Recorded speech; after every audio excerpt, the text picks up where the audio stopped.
প্রবাসী যারা আছেন, প্রবাসীরা আমাকে প্রচুর পরিমাণে ভালোবাসা দিয়েছেন, আমাকে এত পরিমাণে সাপোর্ট করেছেন। তারা না থাকলে হয়তো এত সহজ আসলে আমার এই সফর হইতো না। আমি আসলে সবার কাছে ঋণী।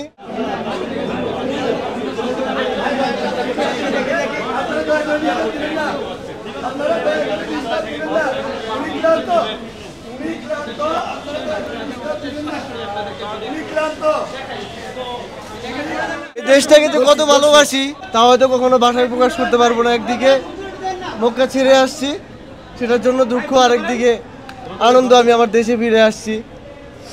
তো দুই দিক থেকে, একদিকে বলতে গেলে কষ্ট, আরেকদিকে আনন্দ, দুইটা মিলে আলহামদুলিল্লাহ বাংলাদেশে ফিরে আসছি এবং আল্লাহর রহমতে কোনো সমস্যা হয়নি।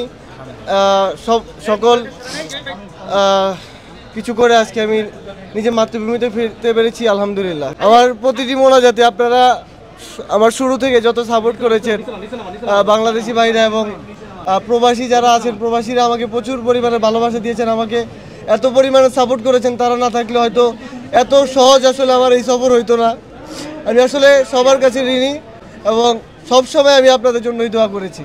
আমার প্রতিটা মোনাজাতে আপনাদের জন্য দোয়া করেছি, প্রতিটা মোনাজাতে দেশের জন্য দোয়া করেছি। আসলে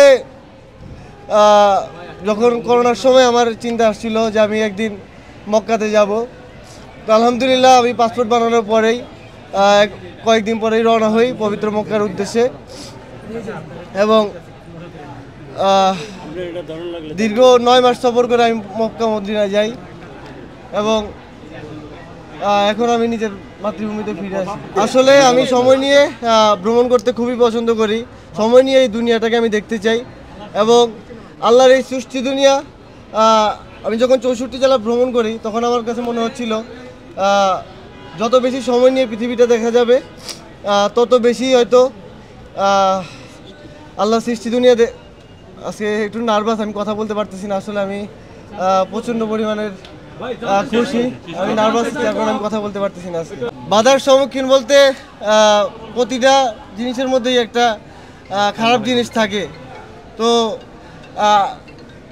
আসলে আমি কথা বলতে পারতেছি না। আপনারা যে যেই কাজই করেন না কেন, কেউ সরকারি চাকরি করেন, কেউ ব্যবসা করেন, যে পৃথিবীতে যেই কাজই করেন না কেন, একটা জিনিস আপনাদের ঠিক থাকা দরকার, সবাই ইবাদত করবেন, আল্লাহর রাস্তায় সব কিছু ঠিক থাকবেন। আমি চিন্তা করলাম আমি যেহেতু ট্রাভেলার, আমি এই ট্রাভেলের মধ্যে যদি আমি আল্লাহকে পাই, এটাই আমার জন্য সবচেয়ে বড় পাওয়া।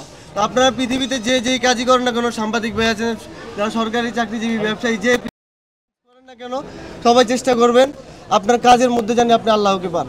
আপনারা যারা এত কষ্ট করে আসছেন, আপনাদের ধন্যবাদ এবং দেশবাসীর সবার কাছ থেকে আমি দোয়া চাই।